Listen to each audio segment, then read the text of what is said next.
revenge with Lyra. For 15 years, I cooked every holiday meal. Turkey, pies, ham, casseroles. My hands blistered, my back ached, but I still showed up, apron tied, serving the very people who never once thanked me. Instead, they mocked me. "You're just a chef," my parents would sneer. "Do your service and don't dare force your way into this family. Your other sister is our real queen, our true daughter." Their laughter stung worse than hot oil on my skin. Year after year, I swallowed it. I told myself maybe this time they'd see me, not as the servant at their table, but as their blood, their child. But every holiday, the script was the same. I cooked, they mocked, and my sister basked in the glow of being their perfect one. My name is Claire Donovan. I'm 29 years old.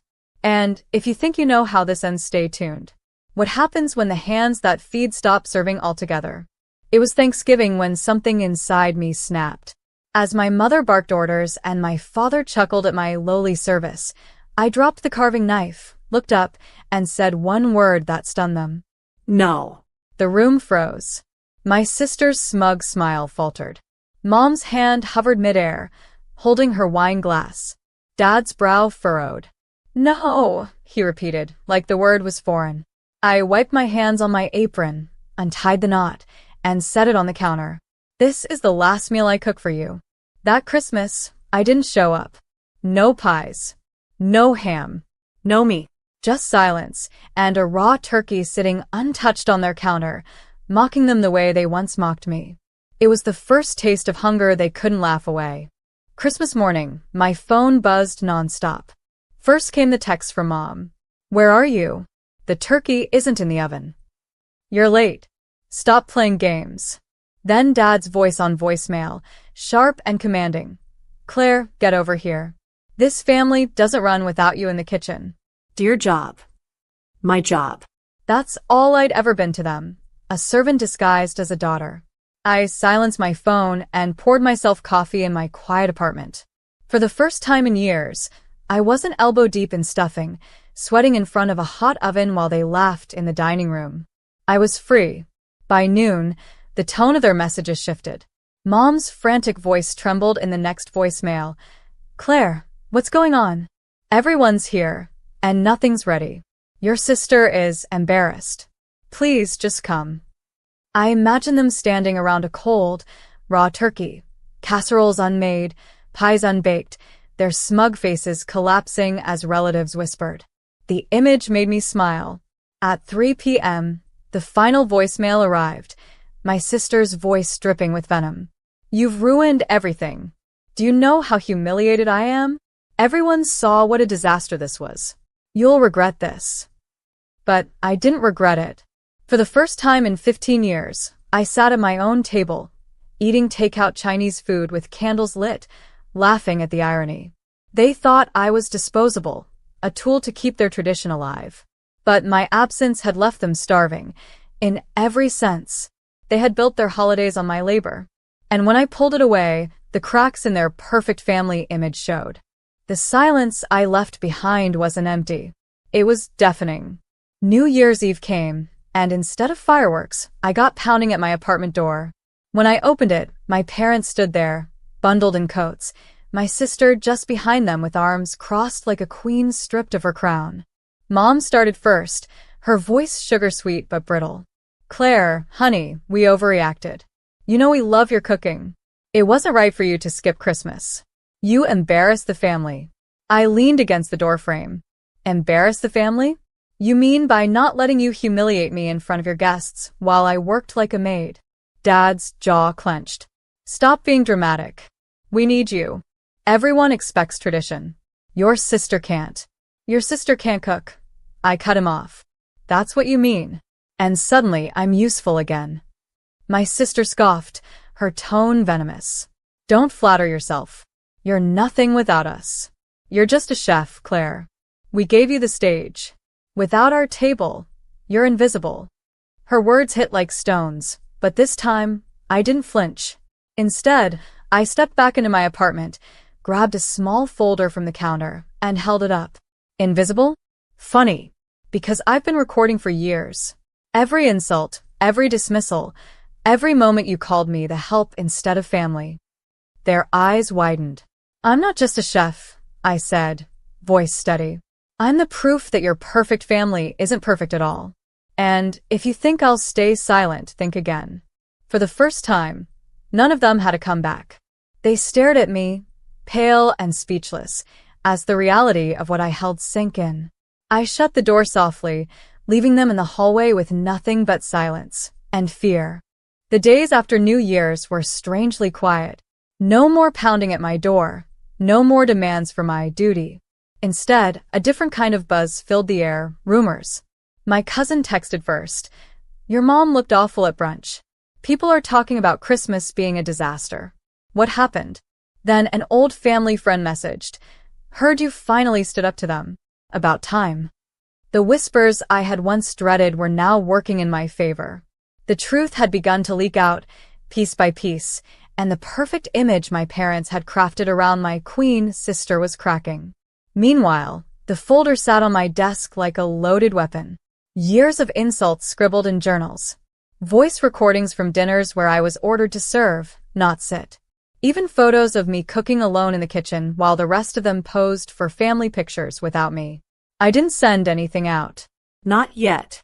But I let them know I could. One carefully worded email. I have everything documented. Stop treating me like I'm disposable, or the world will see exactly how disposable you made me feel. Within an hour, Dad replied, Let's talk. Don't do anything rash. For once, they were afraid of me. That weekend, Mom showed up at my apartment again, this time with trembling hands and no rehearsed speeches. She tried to smile, but her eyes betrayed her. Claire, you wouldn't really share that, would you? It would ruin us. I looked her in the eye and finally said the words I'd waited years to speak. You ruined yourselves. I'd just stopped covering it up. And for the first time in my life, I saw her flinch, not from anger, but from truth. By February, the cracks in their empire of appearances had split wide open. At church, my mother's friends whispered behind gloved hands. At the country club, Dad's golfing buddies stopped inviting him to tournaments. Even my sister, who once strutted like royalty, started avoiding social events after relatives asked why Christmas ended in disaster without me there to save it. I didn't lift a finger. I didn't send the recordings, didn't leak the photos. All I did was stop covering their mess. And the silence in my absence did more damage than any outburst ever could. Then came the phone call I'd been waiting for. My sister's voice trembled, stripped of arrogance. Claire, please. We need you back for Easter. Just one dinner. People are starting to question things. I let the pause hang, long and heavy. And why would I do that? Because, she snapped, then faltered, her voice breaking. Because you're the only one who can fix this. Her words tasted like justice. For years, they'd told me I was nothing but the help. Now, they were begging for the very help they mocked. I leaned back in my chair, my tone calm, deliberate. Easter, Christmas, Thanksgiving, it was never about me cooking. It was about control. You wanted me invisible while you shined. But here's the truth. Without me, there is no shine. Her silence on the line said everything. When I hung up, I felt the weight shift again. They were no longer the ones holding me hostage with their cruelty. I was the one holding the key to exposing everything. And for the first time, I wasn't afraid to use it. Easter came and went, and I stayed home. No casseroles. No pies. No Claire to play the silent servant. Instead, I spent the day with friends who valued me. Real laughter, real warmth, no strings attached. My phone buzzed all afternoon, desperate calls I ignored. By nightfall, a text from Dad popped up, short and sharp. You've made your point. Stop this now. Enough. But it wasn't enough. Not yet. The next week, I quietly sent a single email. Not to the press, not to social media, just to 3 relatives who always doted on my sister and parroted my parents' lies. Attached were photos, me cooking alone, me excluded from family pictures, them mocking me over wine while I scrubbed dishes. Within hours, the whispers became roars. The relatives forwarded the proof wider, and soon, everyone in our family circle saw what I had endured.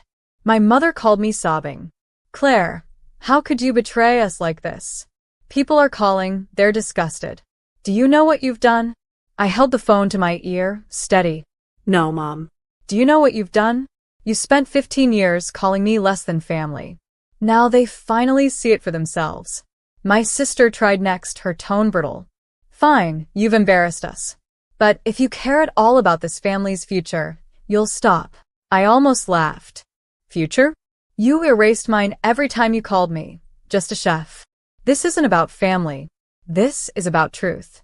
The line went dead, and for the first time, I didn't feel guilt. I felt free. They wanted me invisible. Instead, I had made them transparent. By summer, the damage was irreversible. My mother stopped showing her face at church. My father's business partners grew distant, worried about being linked to a family under constant whispers. And my sister, the so-called queen, saw her friends dwindle, one by one, as people replayed my proof in hushed living rooms. Their perfect image had collapsed. Then one evening, I got an envelope in the mail. Inside, a handwritten letter from Mom. The same elegant script she used for holiday invitations now wavered across the page. "Claire, please stop. We can't handle this shame. We'll do anything if you just put this to rest." The words might have broken me once. But now? They were hollow. I remembered every Thanksgiving where they laughed while I sweated in the kitchen. Every Christmas where I was ordered to serve, not celebrate. Every Easter where I was invisible in photos because I was still scrubbing pans. Now the roles had flipped. They were the ones scrubbing at stains that wouldn't come out. I called Mom, and when she answered, her voice cracked. "Claire, tell me what you want. Money? Apologies? Your sister will apologize, too. Just please end this." I took a long breath, steady. "What I want is simple. Acknowledgement. You treated me like a servant, not a daughter. You erased me. And now everyone sees it. That's not betrayal, Mom. That's justice." Her silence said more than her words ever could. When I hung up, I realized I didn't need them to grovel anymore. Their punishment was living in the wreckage they built with their own cruelty. The silence I once dreaded had become my sweetest revenge. Thanksgiving came again, 1 year after the day I first said no. I woke that morning to the quiet hum of my own kitchen. Not chaos, not demands, not ridicule. Just peace. The smell of cinnamon rolls drifted through the air as I baked for myself and a handful of friends I had invited over. People who valued me for who I was, not for what I could serve. Meanwhile, my phone buzzed with a single text from my cousin. "Your parents tried again. Burn the turkey." Guests left early. It was pitiful. I laughed, a sound light and unforced. For once, their disaster wasn't my responsibility. It was their reality. Later, as we sat at my table sharing food and stories, I realized something. Revenge hadn't been about making them suffer. It was about removing myself from their stage, refusing to be their silent servant, and letting the truth reveal itself. They had always needed me more than I needed them, and now they finally knew it. When the night quieted, I stepped outside, breathing in the crisp autumn air. My phone buzzed again, this time a voicemail from Mom, her voice weary, trembling. "Claire, the house is so quiet without you. We didn't realize what we lost until it was gone." I didn't call back. I didn't need to, because for 15 years, they defined me as just a chef. But now I define myself, daughter, woman, creator, survivor. And the silence they once forced on me? It was mine now, peaceful, earned, and undeniable.